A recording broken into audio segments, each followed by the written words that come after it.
first time federal authorities are accusing Saudi Arabia of spying in the U.S. مكتب الادعاء العام في سان فرانسيسكو يوجه الاتهام لثلاثة. اتهم القضاء الأمريكي 3 أشخاص بينهم. And the specific users' info they accessed, those were activists, those were dissidents, those were people critical of the Saudi government.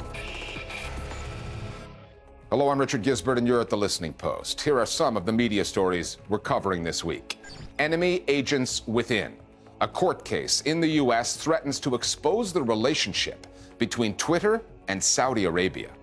In Taiwan, they call them the Red Media, news outlets with allegiances to Beijing. Reporters in Nigeria are being jailed for what prosecutors call cybercrimes and others call journalism. And Thunberg derangement syndrome. She's making the end of the world sound like it's the end of the world. The helpline for grown-ups who cannot handle a 16-year-old talking about climate change. Saudi Arabia's penchant for stifling political dissent and freedom of expression is not exactly breaking news, nor are Riyadh's armies of online trolls and bots patrolling Twitter. However, there is a court case unfolding in California that reveals just how far the Saudi government is willing to go to watch its critics and to silence them. 2 former employees at Twitter have been charged with acting as Saudi agents back in 2015 and working with the authorities in Riyadh. Given Saudi Arabia's treatment of dissidents, the assassination of Jamal Khashoggi being a notorious case in point, those Twitter agents may well have exposed other Saudi activists to real danger. Unlike China and Iran, Saudi Arabia allows Twitter to operate on its territory, partly because Twitter is a surveillance tool. It's a hunting ground that the authorities use to find, suppress, and prosecute voices they disapprove of. But this story isn't just about Saudi Arabia. It raises some serious issues about Twitter working with questionable political actors, sacrificing its stated principles for the sake of its bottom line. Our starting point this week is Riyadh.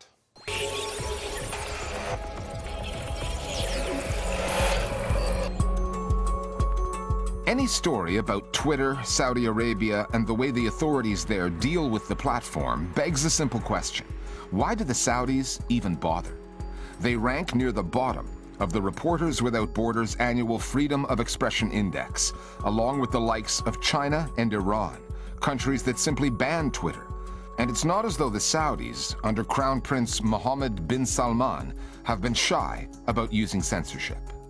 The Saudis could have banned Twitter. They could have done what China has done, what Iran has done. Instead, they've chosen a different strategy.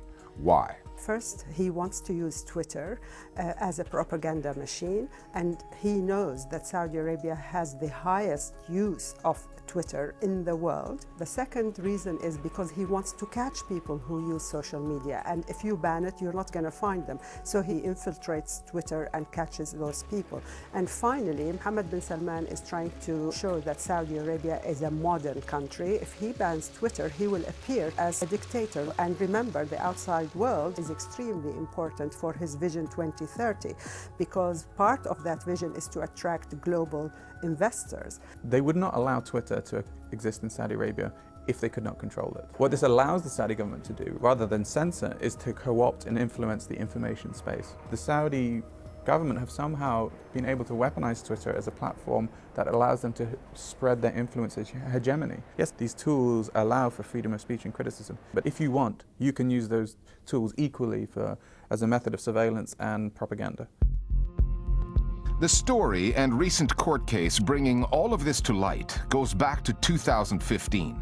It's taking place in San Francisco, not far from Twitter's Silicon Valley headquarters. 2 of the company's employees, Ali Al-Zabara, a Saudi citizen, and an American, Ahmad Abu Amo, are charged with acting as agents for a foreign power, Saudi Arabia, while inside the U.S.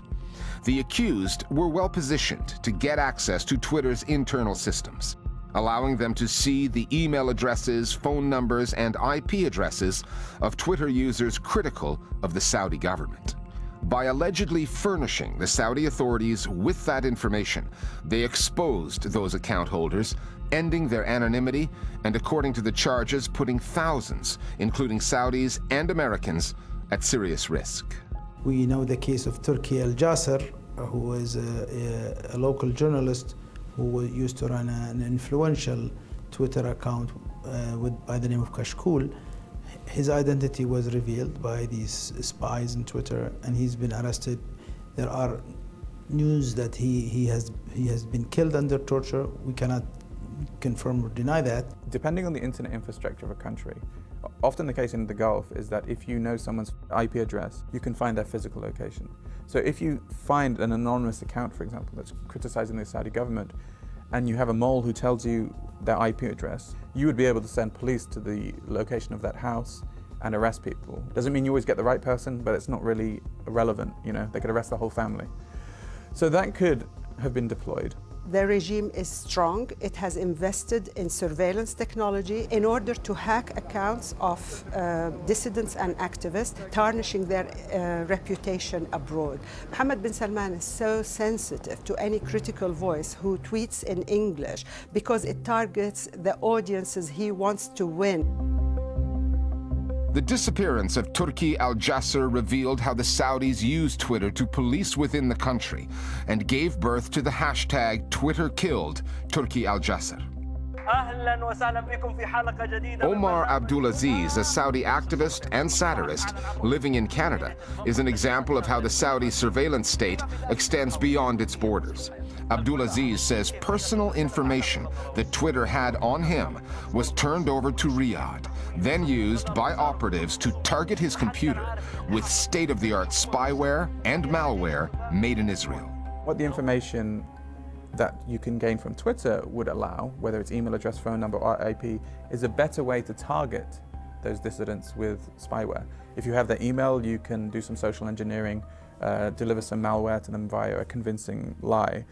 Similarly, you can do that with an IP address or a phone number. So those information points are key because they allow the state in question, the Saudi government, to refine the ways in which they might try to compromise further the devices belonging to any dissidents. By the end of 2015, American investigators had informed Twitter of the Saudi spies within its ranks. 6 months later, the company's CEO, Jack Dorsey, met with the Crown Prince, Mohammed bin Salman. But according to multiple reports, the Saudi infiltration of Twitter, which Dorsey knew about, did not even come up. In June of 2016, Twitter's CEO Jack Dorsey met with the Saudi Crown Prince, Mohammed bin Salman. Given what we know now, and given that reportedly there was no discussion at that meeting of the breach, what do we make of that meeting and that photo op? I think it's a clear example of how financial interests, the promise of investment in Twitter, took precedence over human rights. In their desperate desire to attract funds to their companies, they are actually creating a bigger problem. And they will realize later that a policy that prioritizes financial gain at the expense of human rights is futile. Jack Dorsey is the CEO of Twitter. There is no way that a competent CEO would not be aware of such an important thing as a security breach within his company. It's huge, especially when that breach could have violated US law. It would be the first thing on any meeting agenda. So there's no way you could have that discussion without raising this issue. It's paramount. Unless Dorsey felt the issue was off limits. A Saudi royal, the Crown Prince's cousin, Al-Walid bin Talal, already owns part of Twitter, and publicly traded companies tend not to bite the hands that invest. Twitter's approach to politics in the region is also reflected in its decision to base its Middle East operations in Dubai. Like the Saudis, the Emiratis have a lamentable record on freedom of expression. There is a suspicion, widely held, that Twitter, basing its Mideast hub in the Emirates, explains why so many accounts in the region dealing in political content or human rights get suspended with little or no explanation or recourse. As for Jack Dorsey, neither he nor his company get the kind of scrutiny Mark Zuckerberg does at Facebook. They are different platforms, they do different things, and they have different issues, but they both have a lot to answer for. Jack Dorsey is not a human rights champion. He is a businessman who is interested in making money. And if making money involves sharing information on other people, sure, he will do it. Facebook did it, YouTube, Google, other American and Western companies who sell arms, for example. What's the difference between Twitter and Raytheon, who sells these missiles to killing Yemeni children? Nothing. It's just this one is businesses and social media. The other company makes bombs and missiles. But the bottom line is the same. We are here to make money.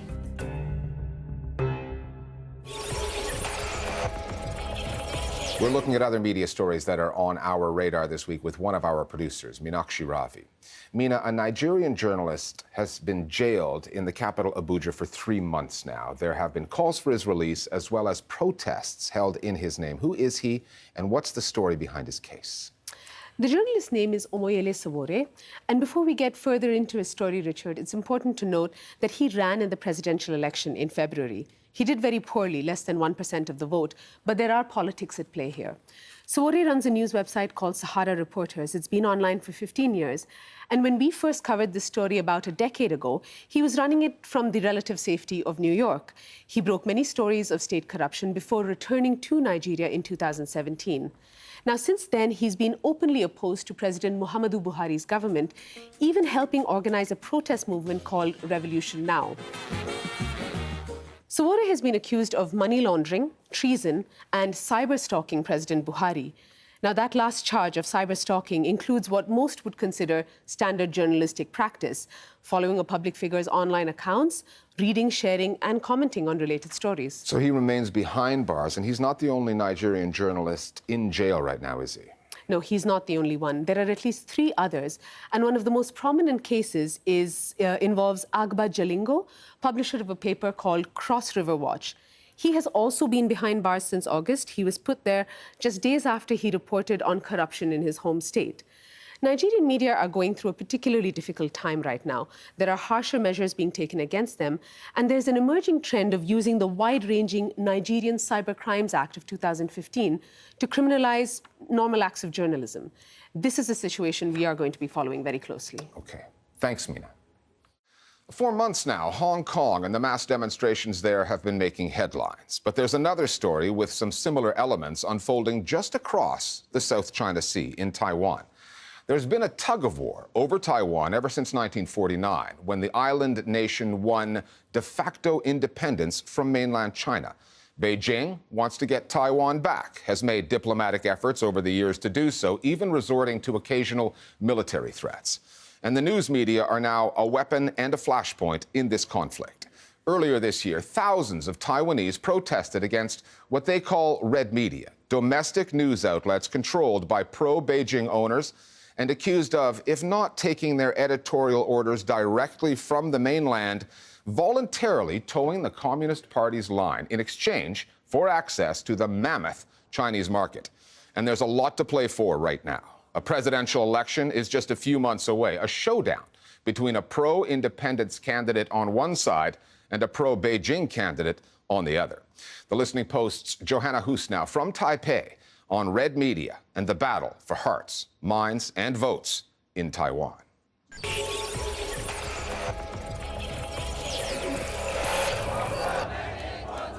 Sunday, June 23rd.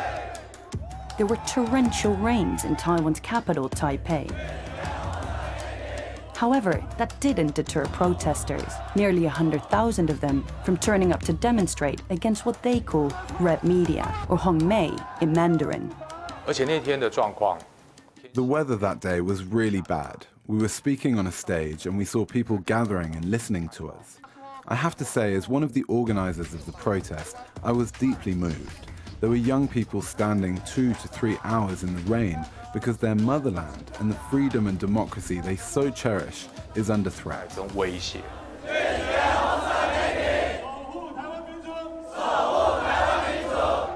The term red media itself is relatively new. Now, obviously, the color red is associated with the Chinese Communist Party. So red China, red media. So this is a reference to media, both traditional and social media, online media, content farms, Facebook pages and whatnot, that are deemed to be influenced by, or if not controlled by, the Chinese Communist Party. Taiwan's status has been in dispute since 1949. That was the year the Chinese Communist Party, led by Mao Zedong, overthrew the government of Chiang Kai-shek, leader of the Kuomintang Party. Chiang's forces fell back to Taiwan, claiming that they were still the legitimate government of all of China. Beijing has never relinquished its claim to the islands. 我们不承诺放弃使用武力，保留采取一切必要措施的选项。 For 70 years, China has been flexing its muscles, both economic and military, involving itself in Taiwan's political affairs and more recently, in its media. When tens of thousands of Taiwanese took to the streets earlier this year to protest the so-called red media, they had one primary target, the Want Group. Based in the office behind me, Want's media outlets, including its most prominent newspaper, the China Times, stand accused of serving as a media mouthpiece for China's Communist Party, pushing blatant pro-Beijing propaganda. In addition to the China Times, the Want Group owns CTV and CTI TV, one of Taiwan's most widely watched TV channels. The company didn't get its start in the news business, though. It is Taiwan's largest manufacturer of rice crackers and soft drinks.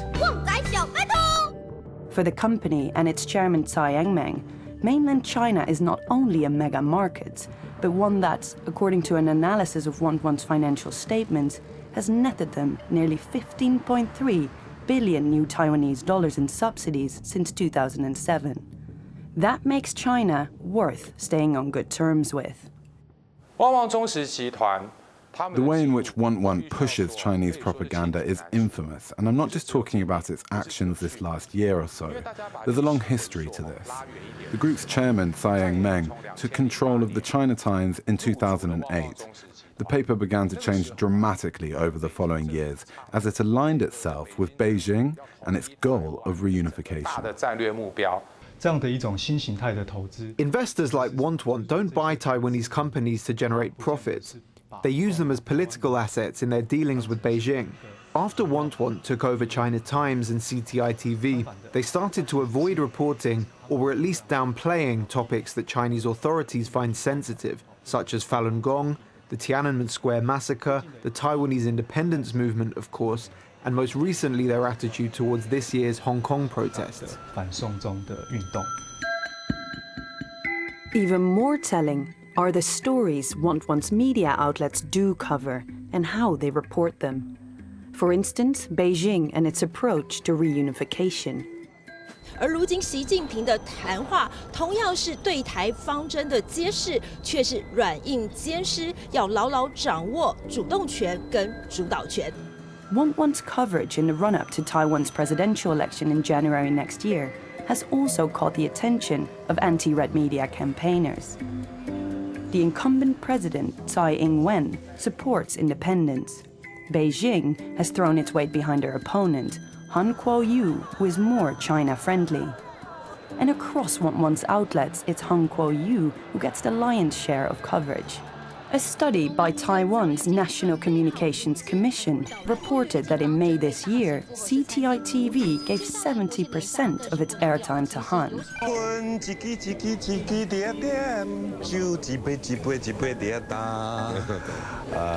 虽然已经很努力练习了，但歌喉嘛还是要讲天分。新北大造势。 We contacted Want to speak with them about their coverage and the criticism it has attracted.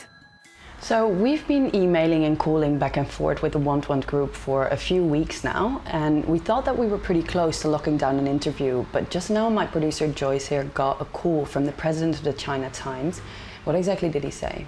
Yes, so Mr. Wang Feng called me and said that after having gone through our request and the outlined the points we want to discuss with him, he doesn't want to give us an interview. He said that our line of argument is biased and hostile, and that he will give us a written statement and nothing more. Here's what the statement said. According to the Taiwanese constitution, Taiwan and mainland China are part of the same nation. Our news reporting is carried out in accordance with this principle. Yet we are vilified for this, while those who violate the constitution are supported. How absurd is that? We have a firm editorial policy to not accept foreign influence. Some individuals, as well as the foreign media, have deliberately defamed the Want group. We have already issued a firm statement of denial on this matter. We have also begun legal proceedings. One of those legal proceedings is a defamation lawsuit against the British publication, the Financial Times. Earlier this year, the paper ran a report in which they quoted anonymous China Times and CTI TV journalists who said that their outlets receive daily editorial instructions from the Taiwan Affairs Office, the Chinese government department that deals with Taiwan issues. That alleged lack of journalistic independence has pushed some employees to leave the company for good. I'm on my way to meet Liao Yaoxiang, who's a former journalist at the China Times. He resigned earlier this year over what he says is Beijing's significant influence on Want editorial line. 有时候会有自我审查的情况，可能挑这样的照片，挑这样的照片，丑的照片，比较不会被骂。 Other people, other officials on the front page all look very ugly or look very odd, while Mr. Han looks very decent. I didn't hold a senior enough position in the company to receive direct guidance from Chinese government officials. People at my level only receive orders from the top managers in the company. However, the editorial line and the content that the management like to cover is quite obvious to employees. I don't think any manager at the Want group would ever admit it, but I do believe that there is guidance coming from China. You put your resignation letter online and it was shared widely. Why did you decide to do that? And what do you think it was about your message to Want that clearly spoke to so many Taiwanese? I put my letter out there hoping that it could provoke some discussion of the issues facing this media company. I wanted to make public the wrongs of the Want group. I was actually quite surprised by the reaction. It's not like I was a senior member of Want, I was just a junior staff journalist. However, it was clear that Taiwanese citizens are actually quite concerned about certain media outlets disrupting public opinion and damaging our democratic and legal systems. Accusations of Beijing's influence in the Taiwanese media space don't end with Want and mainstream media outlets. There is a suspicion that China is using a host of other media methods to spread its message, both on and off the web. There also are a number of new media, so websites and Facebook pages, that are now, through analysis, are being linked to IP addresses back in China. And these content firms, these websites, generate a lot of disinformation favoring certain candidates, but also putting President Tsai in a clear disadvantage as well. If you ask me to speculate, I would be very surprised if Beijing were not doing this, but a lot of it comes from within Taiwan as well. Now, whether all of this is actually having an impact on voter decisions is something that the entire world is in the process of learning about and assessing. I think both Taiwanese civil society and the government should take more effective measures to improve the public's ability to distinguish between real news and propaganda. What we worry about most is what kind of impact this fake news from Beijing is having on our society. When people are making important political decisions, how much are they affected by fake news? And do they have access to accurate information? This is vital to the quality of Taiwanese democracy.